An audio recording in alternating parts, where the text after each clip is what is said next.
पुरीरू प्रकाशित आध्यात्मिक पत्रिका नीलचक्र बानार षष्ठ वार्षिकोत्सव और पत्रिकार प्रतिष्ठाता आईनजीवी पूर्णचंद्र नंद तृतीय श्राद्ध वार्षिकी स्थानीय यूथ हस्टेल सभागृह अनुष्ठित हो जाइछि। एही उत्सव को उद्घाटन करथिले पुरीर पूर्वतन विधायक सदस्य जयंत कुमार षडंगी।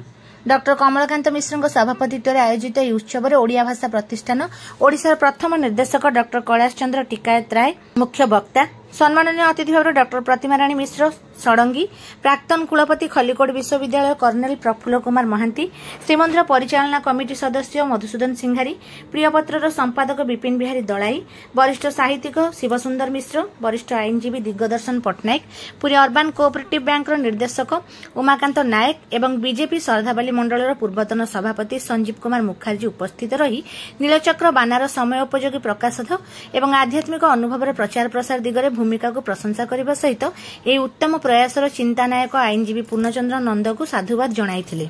कृष्णा महापात्र को नीलचक्र बाना सारस्वत लेखिका गौरव सम्मान, सर्वेश्वर षडंगी और झरणा राणी दास को नीलचक्र बाना सारस्वत जुगलबंदी सम्मान रे सम्मानित करा जायतिबा बेले डाक्टर रानू मिश्र, जानकी वल्लभ दास, कृष्णचंद्र रथ, जानकी वल्लभ महापात्र, कालीचरण मिश्र, सरोजिनी साहू, रेणुका मिश्र, पूजा प्रधान, वाक्यश्री बेहेरा, विनोदिनी दास, महेश्वर जेना, फुलराणी पाल को नीलचक्र बाना सारस्वत सम्मान 2025 रे सम्मानित करा जायतिला। उत्सव प्रारंभ में सुरेश कुमार पट्टनायक सभापतित्व एक राज्यस्तरीय कविता पाठोत्सव अनुष्ठित होइतिला।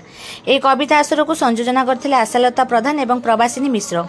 शेष में पत्रिकार प्रकाशक राजेश कुमार नंद धन्यवाद अर्पण करथिले। एही उत्सव में शताधिक साहित्य प्रेमी सहित परिवार सदस्य सुरेश नंद, वंदिता दास, चिन्मयी दास प्रमुख जोग देइथिले। नीलचक्र बाना पत्रिकार संपादक पौर्णिमासी देवी संपादकीय विवरणी पाठ करथिले। सभा कार्य संयोजना करथिले अभिनंदनिकार संपादक श्यामसुंदर सेनापति।